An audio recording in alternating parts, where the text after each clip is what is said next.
కొరింథీయులకు రాసిన 2వ పత్రిక 10వ అధ్యాయము 18వ వచనము. ప్రభువు మెచ్చుకొనువాడే యోగ్యుడు గాని తన్ను తానే మెచ్చుకొనువాడు యోగ్యుడు కాడు. ఈ రోజుల్లో మనుషులైన వారు సేవకులైన విశ్వాసులైన వారిని ఘనపరుచుకుంటున్నారు. ఒక విశ్వాసి ఒక ఆశీర్వాదమును పొందుకున్నాడు అంటే ఆ ఆశీర్వాదమును బట్టి, ఆ బహుమానం బట్టి తన్ను ఘనపరుచుకుంటున్నాడు. అలాగే దేవుని సేవ చేసిన వారు కూడా వారు ఘనపరుచుకునే విధమైన పరిచర్య చేస్తున్నారు. ఒక పని చేయడానికైనా, ఒక ఆశీర్వాదం పొందుకోవడానికైనా ఎవరు యోగ్యులు? దేవుని పరిచర్యలో పాలుపొమ్ములు పొందుకునే విధంగా దేవుడు నిన్ను తీర్చిదిద్దాడు అంటే నన్ను దేవుడు యోగ్యునిగా తీర్చాడు, కానీ నా బట్టి, నా క్రియలను బట్టి నీ యోగ్యుని కాలేను. ఇక మనుషుల దృష్టిలో ఉన్నతంగా చూడబడుతున్న వారు ఎవరైనా ఉన్నట్లయితే వారేమి ఘనులు కారు. ఎందుకంటే దేవుడు ఎవరిని యోగ్యులుగా ఎంచితే వారే యోగ్యులు. కొరింథీయులకు రాసిన 2వ పత్రిక 10వ అధ్యాయం 12వ వచనం. తమ్మును తామే మెచ్చుకొని కొందరితో జతపరుచుటకైనను వారితో సరిచూచుకొనుటకైనను మేము తెగింపజాలము, కానీ వారు తమలోనే ఒకరిని బట్టి ఒకరు ఎన్నిక చేసుకొని ఒకరినితోనొకరు సరిచూచుకున్నందున గ్రహింపలేక ఉన్నారు. వారు అవివేకులు, వారికి తెలివి లేదు. ఎవరిలో? ఇతరులతో సరిచూసుకుంటున్నవారు. పౌలు అంటున్నాడు తన పరిచర్య విషయంలో, ఇతరులతో నేను జతపరుచుకున్నట్టుగా లేదు. ఎటువంటి వారితో? తమ్మును తామే మెచ్చుకొని కొందరితో జతపరుచుకొనుటకైనను వారితో సరిచూచుకొనుటకైనను మేము తెగింపజాలము. పౌలు అంటున్నాడు అటువంటి వారితో మేము జత పనివారముగా ఉండుటకు, అటువంటి వారితో మేము సరిచూచుకొనుటకు మేము తెగించలేదు. ఇదిగో ఇతరులతో ఎవరు వారు? ఎవరైతే తమకు తాము ఘనపరుచుకుంటున్నారో, ఎవరైతే వారికి వారు అతిశయిస్తున్నారో అటువంటి వారితో మేము కంబైన్ అవ్వడం లేదు, అటువంటి వారితో మేము కలవడం లేదు. వారు గ్రహించుకోలేకపోతున్నారు, గ్రహించలేని స్థితిలో ఉన్నారు. దేవుని బిడ్డగా దేవుని పరిచర్య విషయంలో, దేవుని సేవా విషయంలో కానీ ఇతరులతో కలవాలి అంటే వారికి వారు ఘనపరుచుకున్న వారైతే మనం కలవలేము. వారు దేవుని ఘనపరిచిన వారైతే మనము కలవగలము. మనుషులకు ఉద్దేశములు, వారి యొక్క ఆలోచనలు నెరవేర్చుకునే వారుగా వారు పరిచర్య చేయనట్లయితే అటువంటి వారితో మనం కలవలేము. అదే దేవుని ఆలోచన నెరవేర్చే హృదయం గల వారైతే మనం అటువంటి వారితో కలవగలము. దేవుడు మనకి ఏ లిమిట్స్లో అయితే సేవ చేయమన్నాడో అదే లిమిట్స్లో మనం సేవ చేయాలి. దేవుడు మనకి ఏ కొలతలు అయితే ఇచ్చాడో ఆ కొలతల ప్రకారంగానే సేవ చేయాలి. దేవుడు మనకి ఏ బౌండరీస్లో పరిచర్య చేయమన్నాడో అదే బౌండరీస్లో మన పరిచర్య చేయాలి. తర్వాత చదువుదాము 13వ వచనం. మేమైతే మేరకు మించి అతిశయపడము, కానీ మీరున్న స్థలం వరకు రావాలని దేవుడు మాకు కొలిచి ఇచ్చిన మేరకు లోబడి ఉండి అతిశయించుచున్నాము. మేమైతే మేరకు మించి అతిశయపడము. ఏ విషయంలో అతిశయపడతాడంటే అపోస్తలుడైన పౌలు దేవుడు ఏ మేరకైతే తనకు పరిచర్య ఇచ్చాడో, ఏ బౌండరీస్లో అయితే సేవ చేయమన్నాడో, ఏ స్థలాల్లో అయితే సేవ చేయమన్నాడో ఆ స్థలాల్లో సేవ చేసి దేవునికి లోబడి అతిశయిస్తాడట. దేవునికి స్తోత్రము. ఈ రోజులో అతిశయిస్తున్నారు వారు కలుగున్న ధనమును బట్టి, ఈరోజు అతిశయిస్తున్నారు వారి సంఘాలలో ఉన్న ప్రజలను బట్టి. ఎందుకే వారు రక్షించారా? కాదు.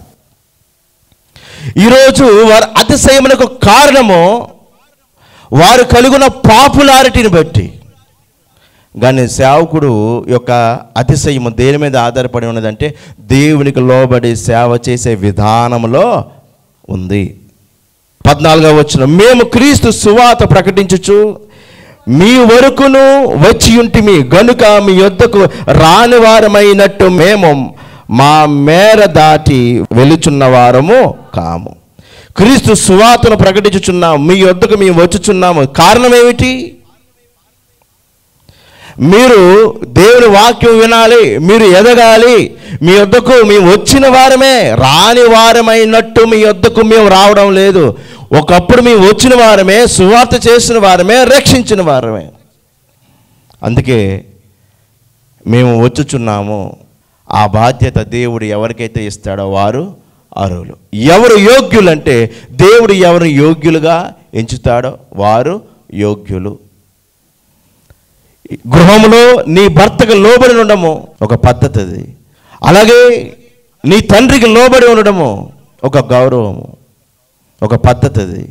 అలాగే నీకిచ్చిన దైవజనులకు నువ్వు లోబడి ఉండడం కూడా ఒక పద్ధతి.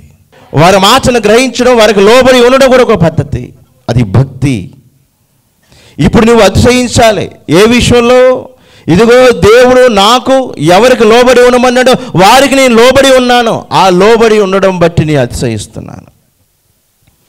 దేవుడు నన్ను ఏ సంఘంలో ఉంచాడు, ఏ పరిచర్యలో ఉంచాడో, ఏ పరిచర్యలో నాకు దేవుడు ఒక పాలు పంపులు ఇచ్చాడో ఆ విషయంలో నేను కొనసాగుతూ అతిశయిస్తున్నాను. కారణం ఏంటంటే దేవుడు నన్ను ఏ విషయంలో ఎన్నుకున్నాడో ఆ విషయంలో నేను వాడబడమే దేవుని యొక్క చిత్తము గనుక. దేవుని బిడ్డలారా, ఇదిగో ఈ విషయము చేయడానికి నీ అర్హుణ్ణి, ఈ విషయం చేయడానికి అర్హత లేదు కాదు. మనుషులను వారు నిర్ణయిస్తారు వారి యొక్క స్తోమతలను బట్టి ఇతరులను. మనల్ని మనుషులు అనుకోలేదు, మనల్ని ఎవరు అనుకున్నారంటే దేవుడు అనుకున్నాడు. మనకు ఆ ధన్యత కలగడం కారణం మనుషులు కాదు. ఎవరంటే దేవుడు. దేవుడు మనకు ఆ ధన్యతనిచ్చాడు. దేవుడు మనకు ఆ యోగ్యతను ఇచ్చాడు. దైవ సేవకుడు ఎవరినైతే పోషిస్తున్నారో వారు దీవించబడాలి, వారు కళ్ళ ముందు ఎదగాలి, దీవించబడాలి, ఒక దీవెనకరమైన స్థితిలో ఉండాలని కోరుకుంటాడు. 15-16 వచనాలు. మేము మేరకు మించి ఇతరుల ప్రయాస ఫలములలో భాగస్థులం అనుకొని అతిశయపడము. మీ విశ్వాసం అభివృద్ధి అయిన కొలది మాకు అనుగ్రహింపబడిన మేరలకు లోపలనే సువార్త మరి విశేషముగా వ్యాపింపజేయచ్చు. మీ ఆవలి ప్రదేశములలో కూడా సువార్త ప్రకటించినట్లుగా మేము మీ మూలముగా గణపరచబడుదామని నిరీక్షించున్నామే కానీ మరి ఒక్కని మేరలో చేరి సిద్ధమై ఉన్నవి మావై ఉన్నట్టు అతిశయింపగౌరవము. దేవుని బిడ్డలారా, పౌలు చక్కని సందర్భమును వివరించాడు. ఈ రోజుల్లో సువార్త ప్రకటింపబడిన చోట, క్రైస్తవులు ఉన్న చోట పరిచర్య చేయడానికి ఇష్టపడుచున్నారు. కారణం ఏంటంటే త్వరగా ఎదగాలి, త్వరగా సేవలో స్థిరపడాలి, త్వరగా వారి జీవితాలు బాగుపరచబడాలి. అంతేగాని దేవుని సేవ కొరకైతే ఆలోచన వారు కలిగి లేరు. ఏమంటున్నాడు పౌలు?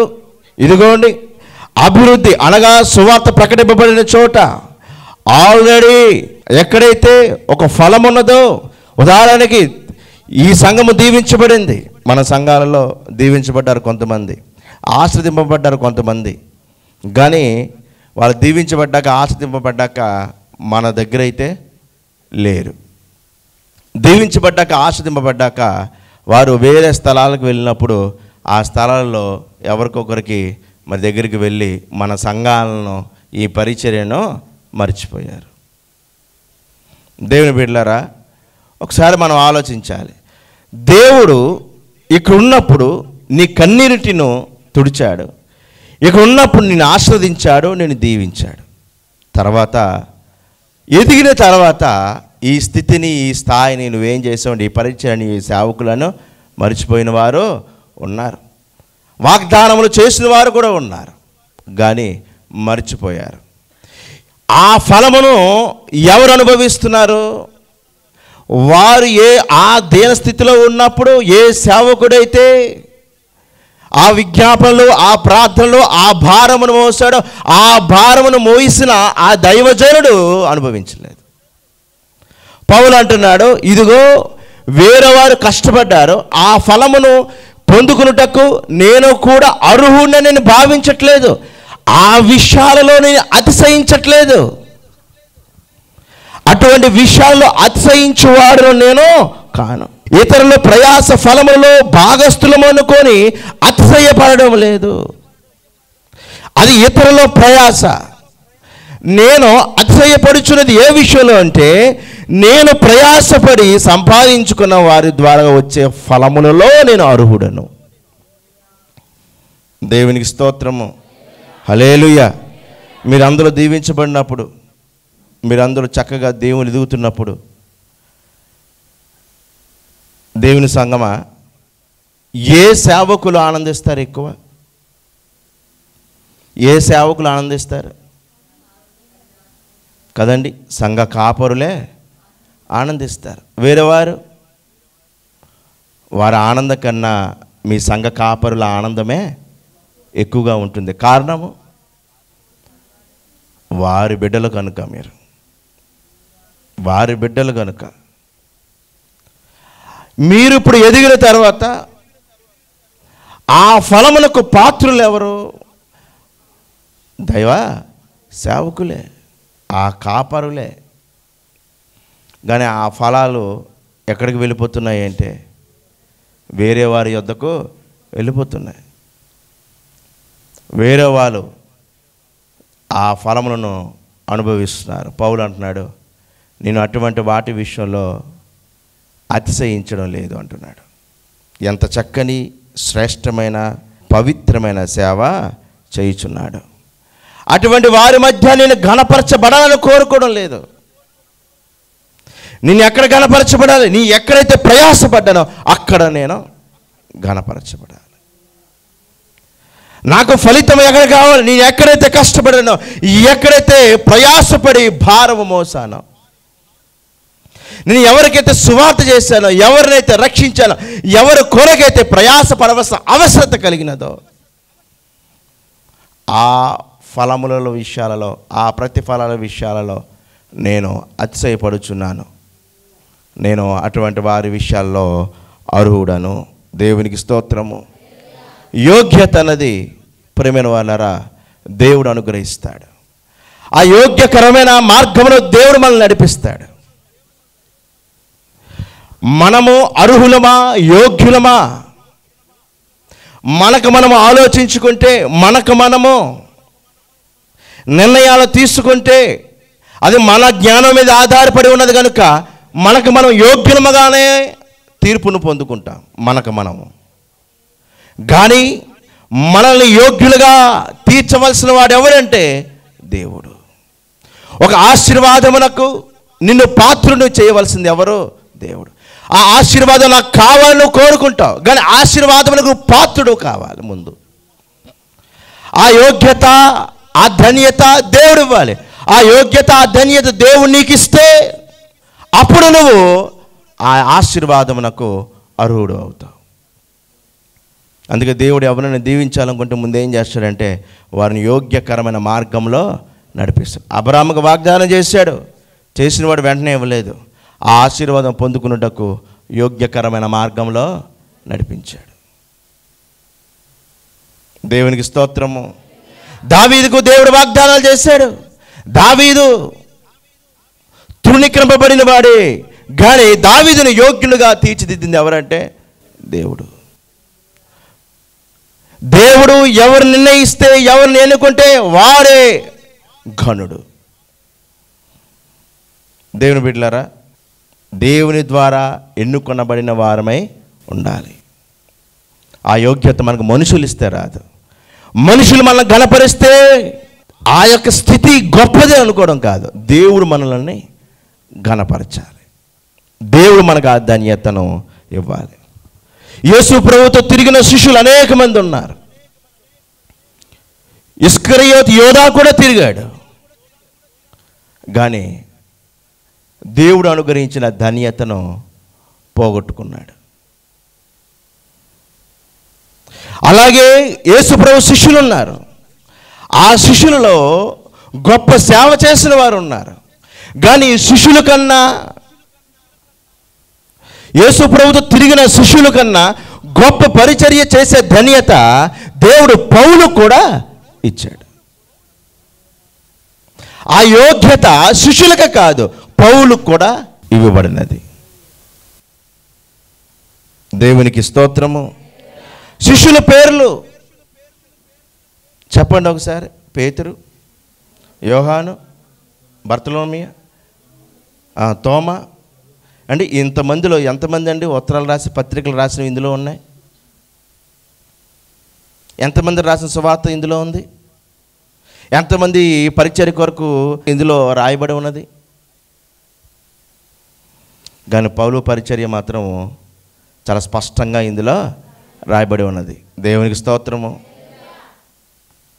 పౌలు పరిచర్యలా ఏ విధంగా వాడబడ్డాడు, ఏ విధంగా ఎన్నుకొనబడ్డాడు, ఏ విధంగా ఆ పరిచర్యలో నిలబడ్డాడు, ఏ విధంగా ఆ పరిచర్యలో సాగిపోయాడు రాయబడి ఉన్నది. ఆ యోగ్యత ఎవరికి అనుగ్రహింపబడితే వారే ధన్యులు, వారే ధన్యులు. ఈ అపోస్తలుడైన పౌలు యేసు ప్రభువుతో తిరిగిన వారి కన్నా ఇంకా గొప్ప దైవజనుడిగా పిలువబడ్డాడు. మరి ఆ ధన్యత ఎవరిచ్చారు? ఆ యోగ్యత ఎవరిచ్చారు? దేవుడే ఇచ్చాడు. దేవుని సేవలో మనం ఎదగాలి, దేవుని సేవలో ఉన్నతంగా చూడబడాలి అంటే లోకానుసారంగా నడుచుకోవడం కాదు, మనము మనుషుల దృష్టికి హైలైట్ అవ్వడం కాదు, దేవుని దృష్టికి మనము హైలైట్ అవ్వాలి. మనుషులు పొగిడితే మనకు ఆశీర్వాదాలు వచ్చేవు, మనుషుల దృష్టిలో మనం పడితే మనమేమి అభివృద్ధి చెందిపోము. మనకు కావలసింది దేవుని సాక్ష్యం మనకు కావాలి. దావీదు దేవుని నుండి సాక్ష్యం పొందుకున్నాడు. సౌలు తృణీకరింపబడ్డాడు, రాజుగా ఉండే తృణీకరింపబడ్డాడు, గొర్రెల కాపురిగా ఉండి అంగీకరింపబడ్డాడు. దేవుడు ఎవరిని యోగ్యులుగా ఎంచుకుంటే వాళ్ళు దీవించబడతారు. ప్రభువా నన్ను ఎన్నుకో, ఆ ధన్యత ఆ యోగ్యత నాకు అనుగ్రహించు. దేవుడు ఇప్పుడు నీకు ఇచ్చిన ధన్యతను యోగ్యతను నీవు లోబడి ఉన్నట్లయితే దేవుడు ఇంకా ఉన్నతమైన స్థితికి నిన్ను తీసుకెళ్తాడు.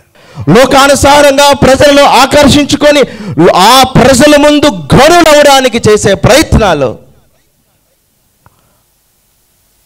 అవి సక్సెస్ అయినా నువ్వు ప్రజల ముందే గణపరచబడతావు, కానీ దేవుడైతే నిన్ను గణపరచడు. దేవుడైతే నిన్ను గణపరచడు. పౌలు దేవుని దృష్టిలో యోగ్యుడిగా ఎంచబడ్డాడు. మనుషుల దృష్టిలో, ప్రజల దృష్టిలో ఎవరి పౌలు హంతకుడు, ఎవరి పౌలు దోషకుడు. పౌలే అంటున్నాడు, నేను ఎవరని అంటే ఒకప్పుడు నేను హానికరుడను, హంతకుడును, కానీ ఆయన కృపను బట్టి నేను రక్షింపబడ్డాను. దేవునికి స్తోత్రము, హల్లెలూయా. నేను అపోస్తలులందరిలో తక్కువ వాడను, దేవుని సంఘమును హింసించినందున అపోస్తలులను అనబడుటకు యోగ్యులను కాను. నేను అపోస్తలులుగా అనబడుటకు యోగ్యులను కాను. మరి ఆ యోగ్యత ఎలా కలిగినది పౌలుకి?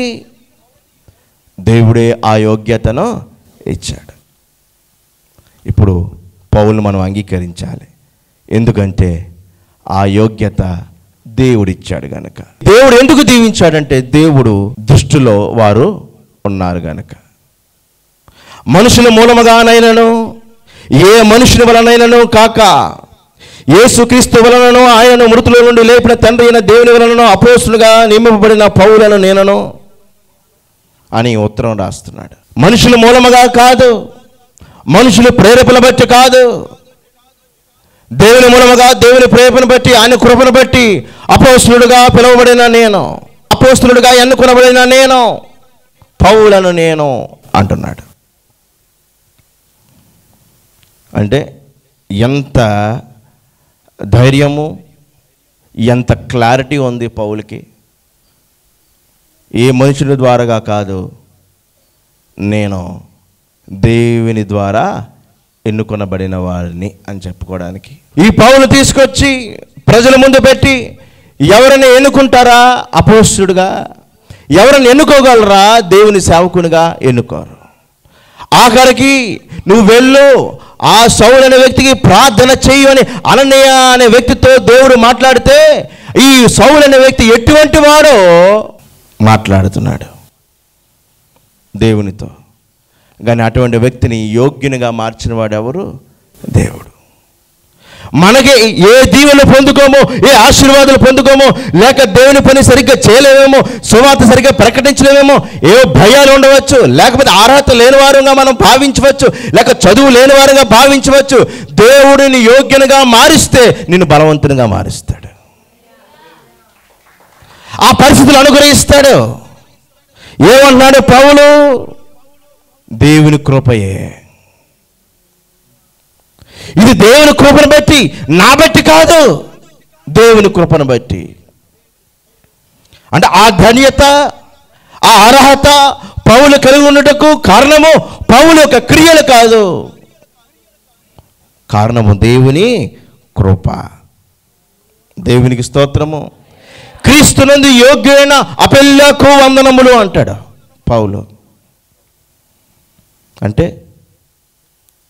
ఆ పౌలు ఏ విధంగా అంగీకరింపబడ్డాడో, ఏ విధంగా తన పాపములో దేవుడు క్షమించాడో, ఏ విధమైన తత్వం కలిగిన వాడో, ఏ విధమైన హృదయం కలిగిన వాడో తనకు తెలుసు కనుక ఇప్పుడు ప్రజలను కూడా ఎలా చూస్తున్నాడంటే అదే విధం కోణంలో అంగీకరిస్తాడు. ఎలాగా? ఇది నువ్వు దేవుని వల్ల యోగ్యునివైతే, నువ్వు దేవుని వల్ల యోగ్యునివైతే, ఎందుకు? నేను దేవుని వల్ల యోగ్యునయ్యాను, ఇప్పుడు నేను దేవుని వల్ల యోగ్యునయ్యాను గనక, దేవుని వల్ల ఈ స్థానం కలిగినది కనుక నీకు ఒక స్థానం ఇవ్వాలంటే ఇప్పుడు నేను ఎలాగ ఆలోచిస్తాను? నేను కూడా అలాగ ఆలోచిస్తాను. దేవుని వల్ల నీవు యోగ్యుడు అయితే నీకు ఈ స్థానము కలుగుతుంది. ఒక స్థాయి, ఒక స్థితిని దేవుని వలన కలిగింది కనుక నేను ఇప్పుడు నీతో అనగలను, నువ్వు కూడా దేవుని ద్వారాగానే ఆ స్థానాన్ని పొందుకోగలవు, పొందుకోవాలి అంటాను. ఇప్పుడు పౌలు ఆ విధంగానే బోధిస్తున్నాడు. ఆ విధంగానే ప్రజలు ఎవరు యోగ్యులు, ఎవరు యోగ్యులు కారు, ఏ విధమైన పరిచర్య చేయాలి, ఏ విధమైన పరిచర్య చేయకూడదు, ఎక్కడ చేయాలి, ఎక్కడ చేయకూడదు, ఈ విధంగా ఎందుకు వర్ణించగలుగుతున్నాడంటే ఆ విధముగానే ఆయన పరిచర్య చేస్తున్నాడు కనుక. భక్తి విశ్వాసమును ఇతరులతో మనము కొలుచుకోకూడదు, పోల్చుకోకూడదు. సుంకరి పరిసయుడు ఉన్నారు. సుంకరి పరిసయుడు ఎవరికైనా నీతివంతులుగా తీర్చబడ్డారు. వారంలో ఉపవాసం ఉంటున్నాను, దశభాగం తీర్చున్నాను, ఇగో హంతకుల వలన, వ్యభిచారుల వలన, ఆఖరికి సుంకరి వలన నేను లేను అనేవాడు నీతివంతుడిగా తీర్చబడ్డా? ఎవరికైనా నీతిమంతుగా తీర్చబడ్డాడు? ఆకాశం వైపు తల ఎత్తుకున్నట్టుగా ధైర్యం చాలగా రొమ్ము కొట్టుకుంటూ ఏడ్చిన వాడు నీతివంతుగా తీర్చబడ్డాడు. అంటే దేవుడు ఎవరు నీతివంతుగా తీరిస్తే వాడే నీతిమంతుడు. నాకు నేను నీతిమంతుడు అనుకోని నేను నీతిమంతుడు అవ్వలేను, నీకు నువ్వు నీతిమంతుడు అనుకోని నువ్వు నీతిమంతుడు అవ్వలేవు. ఆ నీతి మన బట్టి కాదు, ఆ నీతి మనకి ఎవరు అనుగ్రహించాలంటే దేవుడు అనుగ్రహించాలి. అందుకే పోల్చుకోలేము, ఇతరులతో మనం పోల్చుకోలేము. ఎందుకు పోల్చుకోకూడదంటే అది మన నీతి కాదు, దేవుడు అనుగ్రహించినది, దేవుని యొద్ద నుండి మనం పొందుకున్నది. అది దేవుని కృపను బట్టి, ఆయన ప్రేమను బట్టి మనం పొందుకున్నాము కనుక ఇప్పుడు అతిశయించవలసిన అవసరం ఏమీ లేదు.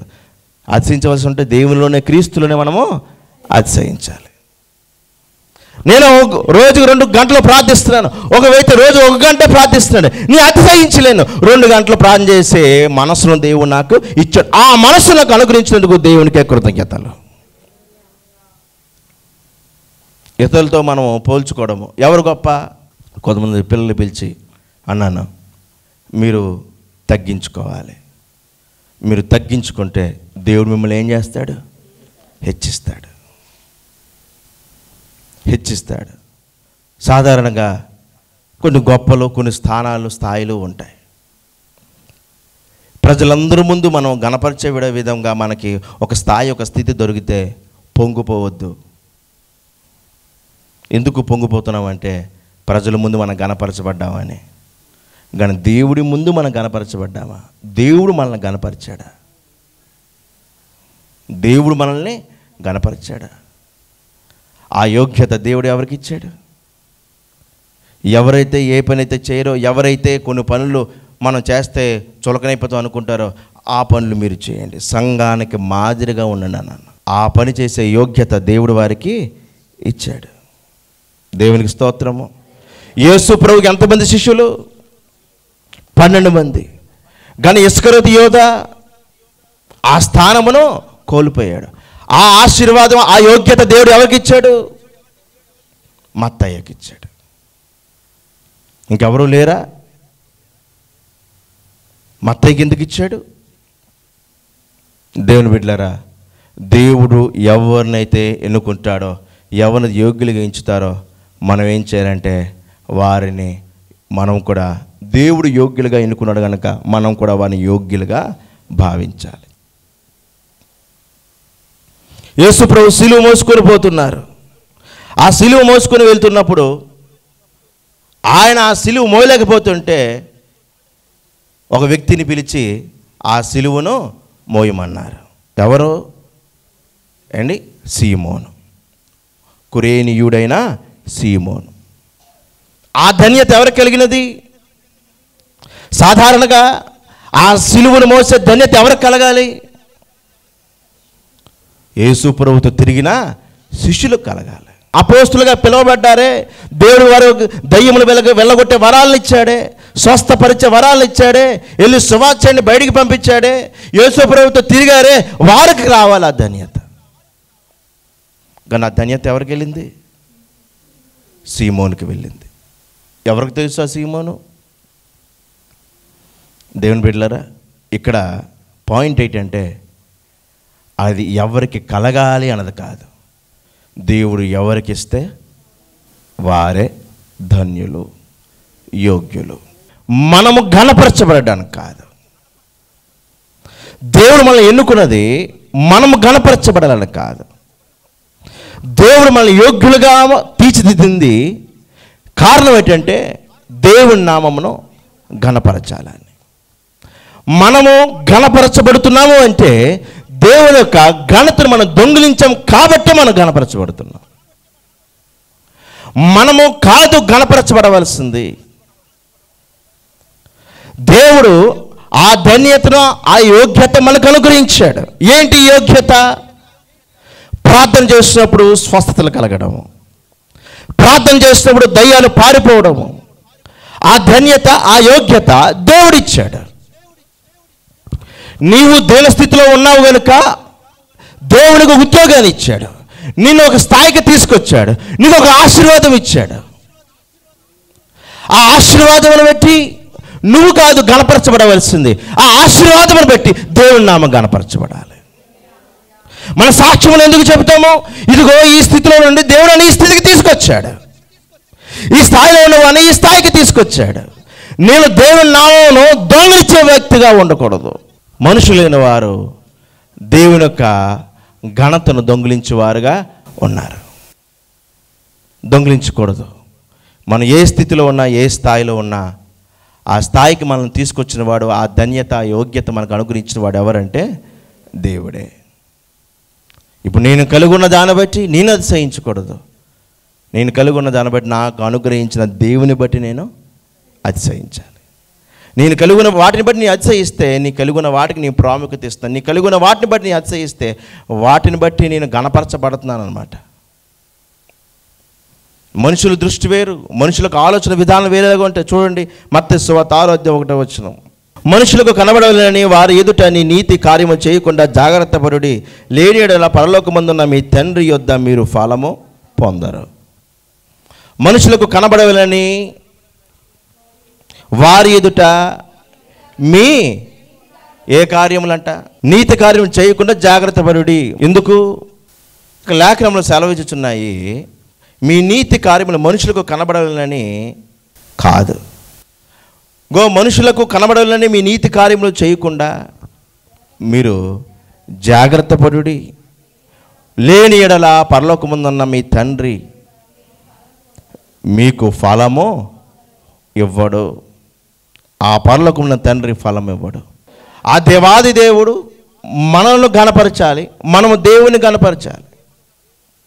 ఆ దేవుడు మనల్ని గణపరచడానికి, ఆ దేవుడు మనల్ని వెలిగించడానికి అనేక మందిని ఆ వెలుగు అనుగ్రహించే ఆ దేవుని తెలుసుకుంటారని.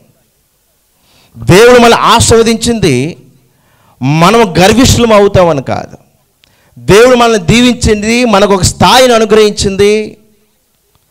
మనమేదో మనుషుల మధ్య ఘనపరచబడతాము, మెప్పులు పొందుకుంటామని కాదు. మనము దేవుణ్ణి ఘనపరుస్తాము, దేవుని కొరకు ఇంకా బలముగా వాడబడతామని, ఇంకా బలముగా దేవుని దృష్టిలో మనము బలముగా ముందుకి సాగిపోతామని. మనుషులు చూసే కోణం ఒకలా ఉంటుంది, దేవుడు చూసే కోణం వేరు.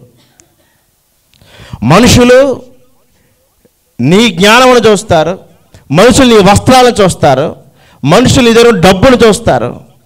దాన్ని బట్టి వారు నీతో మాట్లాడాలా, నీతో స్నేహం చేయాలా ఆలోచించుకుంటారు. కానీ దేవుడు అలా కాదు. మనుషులు పై రూపమును చూచువారు, అందుకే పై రూపం మీద లక్ష్య పెట్టువారు కొన్ని విషయాలను బట్టి చింతిస్తారు, కొన్ని విషయాలను బట్టి మేము అవమానపరచబడ్డాం అనుకుంటారు. కానీ హృదయం లక్ష్య పెట్టువాడు ఎవరు? దేవుడు. మనము దేవుని దృష్టికి ఎలాగున్నాము, దేవుడు మనలను ఘనపరచడానికి, మనల్ని ఆశీర్వదించడానికి యోగ్యులుగా ఉన్నామా లేదని ఆలోచించాలి. సమూయేలు వెళ్ళాడు యెష్షయి ఇంటికి, ఒక కుమారుని చూశాడు. ఏమనుకున్నాడు? సమూయేలు ఆ ఏలీయాబును చూచి, నిజముగా యెహోవా అభిషేకించువాడు ఆయన ఎదుట నిలిచున్నాడని అనుకోనాను. ఎందుకు ఆ ఏలీయాబును చూసి ఎందుకు అనుకున్నాడు సమూయేలు? పై రూపమును చూచి. ఈ రోజుల్లో సేవకులు పై రూపం మీద బాగా కాన్సన్ట్రేషన్ చేశారు. ఎంత రిచ్గా కనబడితే అంత రిచ్ పాస్టర్లు అయిపోతారు. పై రూపం లక్ష్య పెట్టేవారు కనుక ఎవరు? ప్రజలు. సేవకులు కూడా ఇప్పుడు ఎలా తయారయ్యారంటే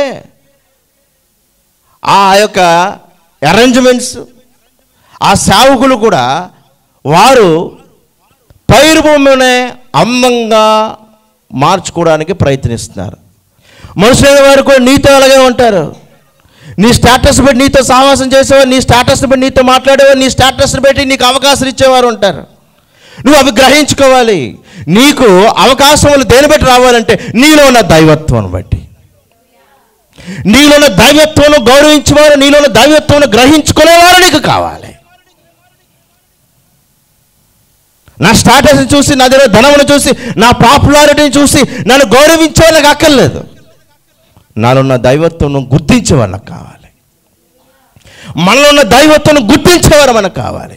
నీ ఎడలో దేవుడు కూడా ఉద్దేశములు, నీ ఎడలో దేవుడు కూడా వాగ్దానములు గుర్తించే సేవకుడు కావాలి. అపోస్తలుడైన పౌలు దేవునికి హృదయమును ఎరిగినవాడు, దావీదు దేవుని హృదయమును ఎరిగినవాడు. అందుకే ఆ హృదయమును ఎరిగిన వారు కనుక ఆయన హృదయానుసారంగా వారు జీవించారు, పరిచర్య చేశారు. దేవుని బిడ్డలారా, మనము దేవుని దృష్టిలో పడాలి. ఎవరి దృష్టిలో పడాలండి? దేవుని దృష్టిలో పడాలి. సమూయేలుతో దేవుడు అంటున్నాడు, అతని రూపమును అతని ఎత్తును లక్ష్య పెట్టుకోము. మనుషులు లక్ష్య పెట్టు వాటిని యెహోవా లక్ష్య పెట్టాడు. నేను అతని త్రోసివేసి ఉన్నాను. మనుషులు పైరూపము లక్ష్య పెట్టుదురు, కానీ యెహోవా హృదయమును లక్ష్య పెట్టువాడు. చప్పట్లు కొట్టు దేవుని గణపరచుకుందాం. హల్లెలూయా. దేవుడు హృదయమును లక్ష్య పెట్టువాడు. ఓ వ్యక్తిని దీవించాలి, ఓ వ్యక్తిని స్థిరపరచాలనుకుంటే మేమందరము కలిసి ఇదిగో ప్రభా, ఇగో ఈ వ్యక్తిని దీవించు దీవించు అందరూ కలిసి అన్నాం. కానీ దేవుడు ఆ వ్యక్తి ఎడల ఆ దీవెన విషయాల్లో ఆయన చిత్తము కాదు, ఆయన ఆలోచన లేదు. ఇప్పుడు దేవుడు దీవించేస్తాడా? ఆశీర్వదించేస్తాడా? అందుకే మనము ఏ విషయంలో అయినా, ఏ ఆశీర్వాద కొరకు కనిపెట్టుకుంటున్నా ముందు మనం చేయవలసిన పని ఏంటంటే ఆ యోగ్యకరమైన మార్గంలో దేవా నన్ను నడిపించు. ప్రభు అన్నారు అననీయాతో, నా కొరకు ఎన్ని శ్రమలు అనుభవించాలో నేను అతనికి తెలియజేయదును అన్నారు. తెలియజేస్తే ఇప్పుడు నడుస్తాడా? నడవడు. మరి తెలియజేశాడా దేవుడు? తెలియజేశాడు. మరి తెలియజేసినంత ఎందుకు నడిచాడు? పౌలు భావించింది తెలుసా? అది ఎంతో ధన్యత అని. అది ఎంతో యోగ్యత అని. అంటే ఏది యోగ్యత కాదో కూడా మనము తెలుసుకోవాలి. ఈ లోకంలో ఉన్న వాటినే పొందుకోవడం విషయంలో మనం యోగ్యులమైతే, మరి దేవుని విషయంలో కొన్ని ధన్యతలు, కొన్ని ఆశీర్వాదాలు ఉంటాయి, అవి పొందుకోవడం విషయంలో ఇంకెంత యోగ్యత, ఇంకెంత ధన్యత. ఇప్పుడు దావీదు వచ్చాడు, దావీదుని సమూయేలు ఏం చేశాడు? అభిషేకించాడు, రాజుగా అభిషేకించాడు. రాజుగా ఉన్నవాడు అప్పుడు ఎవరు? సౌలు. కానీ సౌలుని దేవుడు ఏం చేశాడు? తృణీకరించాడు. దావీదుని ఏం చేశాడు? అంగీకరించాడు. ప్రియమైన వాళ్ళారా, అంటే ఆ దేశానికి దేవుడు ఎవరిని రాజుగా నియమించాలనుకున్నాడో వాడే రాజు. దేవుడు నిన్ను ఒక విషయంలో పరిచర్యకు నిలబెట్టాడు అనుకో, ఆ పరిచర్యకు కట్టుబడి ఉండాలి. అంతకని లిమిట్స్ దాటద్దు. పౌలు ఏమన్నాడు? ఇదిగో నా లిమిట్స్లో నేను ఉంటున్నాను, నా బౌండరీస్లో నేను ఉన్నాను. నేను ఎక్కడ పరిచర్య చేయాలో, ఎక్కడ సువార్త చేయాలో అక్కడే నేను ఉన్నాను. ఆ లిమిట్స్, ఆ మేరని దాటడం లేదు, ఆ లిమిట్స్ని దాటడం లేదు, ఆ బౌండరీస్ని దాటడం లేదు. దేవుని జీవితంలో ఏ ఆశీర్వాదం అయితే దాచి ఉంచాడో ఆ ఆశీర్వాదం పొందుకోవడానికి ప్రయత్నించు. ఇంకా ఊహలో కళలో ఎక్కడికో వెళ్ళిపోతున్నారు. దేవుని నిన్ను ఎందుకొరకు ఎన్నుకున్నాడో, దేవుని నీ ఎందుకొరకు పుట్టించాడో ఆ విషయమే దృష్టి పెట్టు. ఆ విషయంలో నీవు ఒక బాధ్యత కలిగి ఉండు. ఆ విషయంలో అతిశయించు. లేని వాటి కొరకు, వేరే వాళ్ళు కలిగి ఉండవలసిన ఫలాలు నేను కలిగి ఉండాలనే భావంతో నీవు ఉండి ఆ లిమిట్స్ దాటుకో. దేవుడు నువ్వు ఏ బౌండరీస్లో అయితే ఉంచాడో అదే విధమైన బౌండరీస్లో, లిమిట్స్లో నువ్వు ఉండాలి. ప్రభు అన్నారు, ప్రభు అని పిలుచు ప్రతివాడును పరలోక రాజ్యము చేరడు. మరి ఎవరు చేరుతారట? ఆయన చిత్త ప్రకారంగా చేయువాడు. ఉన్నారంట కొంతమంది. ఆదిన ముందు అనేకులు నన్ను చూచి, ప్రభువా మేము నీ నామమున ప్రవచింపలేదా? నీ నామమున దయ్యములను వెలగొట్టలేదా? నీ నామమున అనేకమైన అద్భుతములు చేయలేదా అని చెప్పుదురు. అప్పుడు నేను మిమ్మును ఎన్నడను ఎరుగను, అక్రమము చేయువారులారా నా యొద్ద నుండి పొండి అని వారితో చెప్పుదును. వీళ్ళు ప్రభునామములో కార్యాలు చేసేసారట. కానీ దేవుడు అన్నాడట, అక్రమము చేయువారులారా నా యొద్ద నుండి పొండి. ఎందుకు అంటే దేంటి దేవుని చిత్తము? మనం ఏ కార్యము చేసినా, మన ద్వారా ఏ క్రియ జరిగినా ఆ ఘనత ఎవరిది అంటే దేవునిది. మీ పిల్లలు సంఘంలో కాదు గణపరచబడవలసింది, మీ పిల్లలు దేవుని దృష్టిలో ఉండి గణపరచబడాలి. స్పిరిచువల్గా మీ పిల్లలు గణపరచబడాలి. మీ కుటుంబంలో ఉన్నవారు ఏ విషయాల్లో దేవుని తృప్తిపరచాలంటే దేవుని విషయాలలో. మత్తయి సువార్త 23వ అధ్యాయం 5-8 వచనాలు.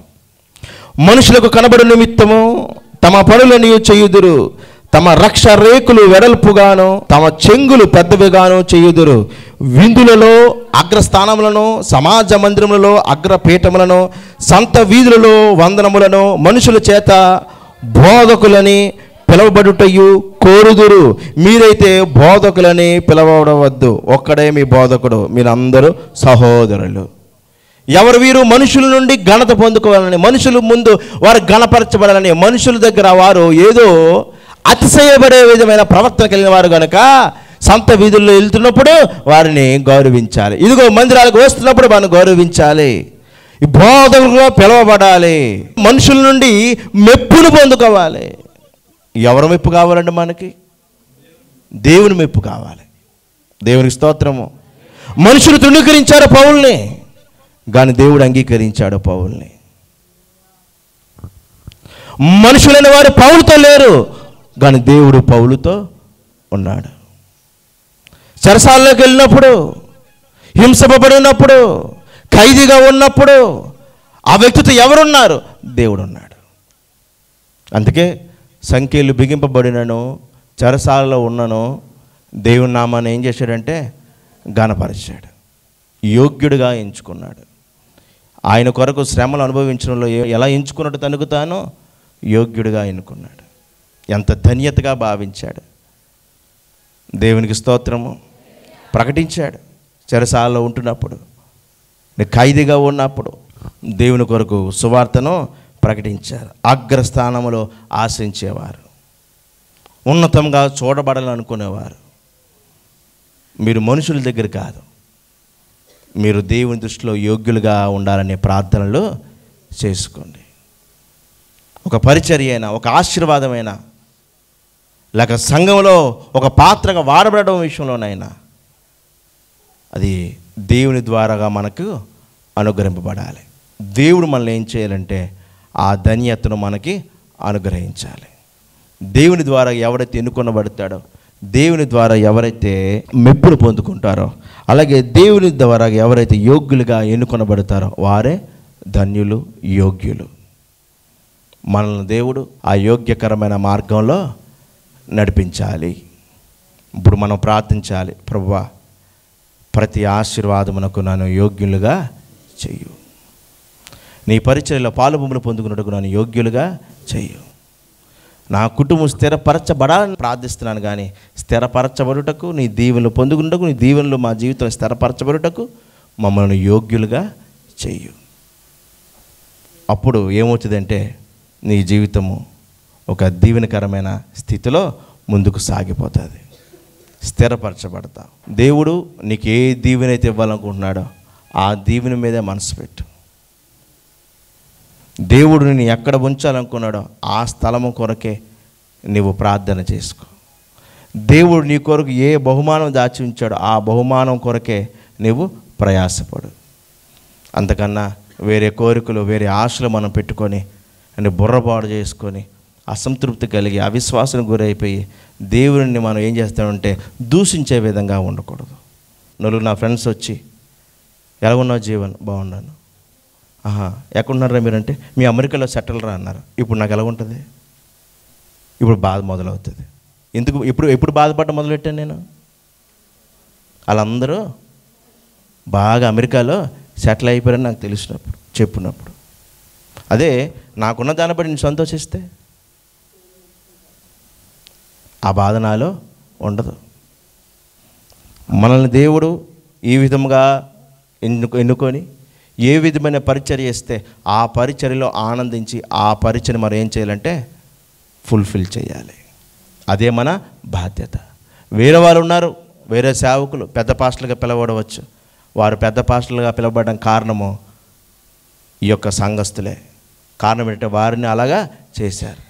మనం అలా కాదు. మనం దైవజనులను చూసే కోణం కూడా మనది మారాలి. అలాగే పెద్ద పెద్ద స్థలాల్లో పరిచర్య చేసేస్తున్నారండి, చేయనివ్వండి. దేవుడు మనకి ఏ బౌండరీస్లో పరిచర్య ఇచ్చాడో అక్కడే మనము చేద్దాం.